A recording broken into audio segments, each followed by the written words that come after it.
السلام عليكم ورحمة الله وبركاته. نحمده ونصلي على رسوله الكريم. أما بعد فأعوذ بالله من الشيطان الرجيم. بسم الله الرحمن الرحيم. قل هل يستوي الذين يعلمون والذين لا يعلمون؟ وقال رسول الله صلى الله عليه وسلم طلب العلم فريضة على كل مسلم. অত্যকার জামিয়া মিকাতুল গোয়ালপুর মাদ্রাসা আল মুইজ ছাত্র সংসদ কর্তৃক আয়োজিত আজকের এই সাপ্তাহিক সভার সম্মানিত সভাপতি ও আমার সামনে দূর দূরান্ত থেকে আগত এমপি ভাষী ছাত্র ভাইরা, প্রথমে আমরা শুকরিয়া জ্ঞাপন করি সেই উর্ধ্বগগনের মহান স্রষ্টা, যে স্রষ্টা আসমান জমিন পাহাড় পর্বত নদী নালা চন্দ্র সূর্য এমনকি আপনাকে আমাকে মুসলমান হিসেবে সৃষ্টি করার পর তখন নাই বরং আশরাফুল মাখলুকাত নামে আখ্যায়িত করেছেন। তাই তার দরবারে শুকরিয়া আদায় করে সকলে উচ্চ আওয়াজে এক কণ্ঠে বলে আলহামদুলিল্লাহ। মানবতার মুক্তির জন্য রাহমাতুল লিল আলামিন এই নামে জাহিলিয়াতের পরিবর্তে স্বর্ণের যুগে রূপান্তরিত করেছেন। তাই তার দরবারে ছোট্ট একটি দুরূদ পাঠ করে সকলে বলে সাল্লাল্লাহু আলাইহি ওয়াসাল্লাম। মুহতারাম হাজিরিন, আজকের সাপ্তাহিক সভায় এমন একটি বিষয় ধার্য করা হয়েছে যে বিষয়টা এতটা প্রয়োজন, যতটা প্রয়োজন একটি মাছের জন্য পানি, যতটা প্রয়োজন একজন স্ত্রীর জন্য স্বামী, যতটা প্রয়োজন একটি ভ্রমণের জন্য স্পন্সর, ঠিক এতটাই প্রয়োজন আজকে বর্তমানে এই ধর্মীয় মাদ্রাসা। কেননা এই ধর্মীয় মাদ্রাসা ওই শিক্ষা দেওয়া হয় যেই শিক্ষা নবী করিম সাল্লাল্লাহু আলাইহি ওয়াসাল্লাম মক্কা নগরীর দারুল আরকাম নামক স্থানে দিয়েছিলেন।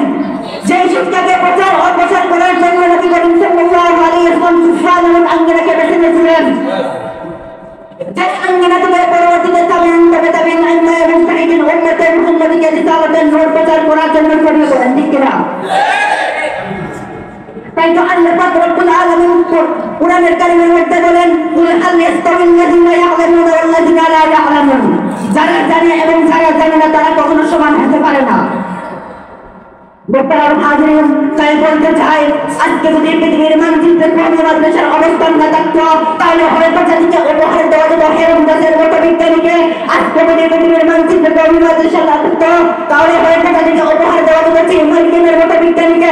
কিন্তু আজকে যদি পৃথিবীর মানচিত্রে কওমি মাদ্রাসা না থাকতো তাহলে জাতিকে উপহার দেওয়া যেত না যুগ সংস্কারক বিশিষ্ট অনেক আস্থা পরিচালক মার্কাদের মতো ব্যক্তিত্বকে। আজকে যদি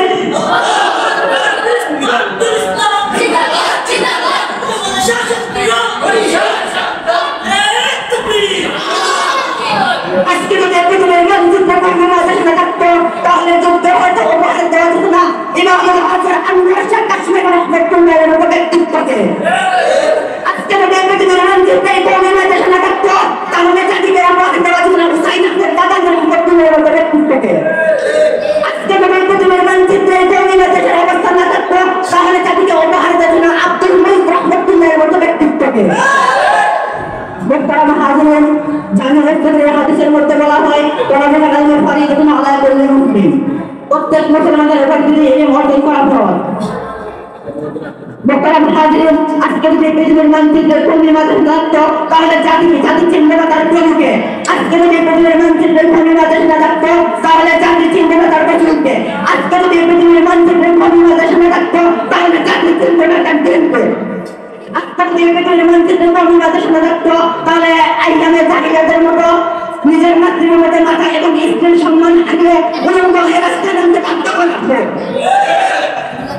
মুহতারাম হাজিরিন, তাই বলতে চাই আজকে বাংলাদেশের প্রতিটি জেলায় জেলায় প্রতিটি পাড়ায় পাড়ায় কওমি মাদ্রাসা আবশ্যকীয়। আল্লাহ পাক রব্বুল আলামিন আমাদেরকে কওমি মাদ্রাসার পাশে থাকার তৌফিক দান করুন। নাসরুল্লাহি ওয়া বারাকাতুহু।